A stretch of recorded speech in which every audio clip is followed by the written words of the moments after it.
Ici, la matière est vrillée, entrelacée, nouée. Allez, en route. Depuis plus d'un siècle, cette corderie fait naître des maîtres et des maîtres de cordes au rythme des gestes d'antan. Là, je positionne mes fils sur les râteaux pour séparer mes taurons.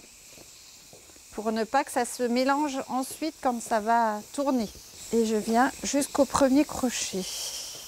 Des allers-retours, une danse quotidienne dans ce hangar de 130 mètres de long. J'arrive à faire 10 km. Un changement de vie pour cette ancienne coiffeuse de Vendée, tombée par hasard sur un reportage. On est en 2010, l'ancien propriétaire cherche désespérément un repreneur. Monsieur Manex disait que c'était un métier qui allait se perdre.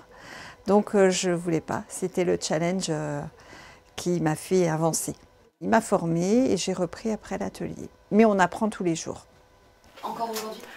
Oui, parce qu'il y a des clients qui demandent des choses des fois il faut que je réfléchisse avant de le faire. La corderie équipe bovins, chevaux et fait aussi dans la décoration, les balançoires, un métier de patience. Parmi les petites mains au grand rôle, Patricia. Elle a rejoint l'équipe il y a 8 ans après un accident de la vie et apprend sur le tas ce métier dont elle connaît aujourd'hui toutes les ficelles. J'aurais envie que quelqu'un apprenne ce qu'on fait parce que c'est quand même... c'est beau, c'est beau.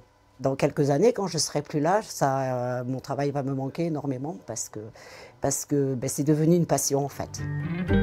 Une activité récemment complétée par le travail du cuir pour les licoles, une manière de recréer un lien entre le passé et le présent.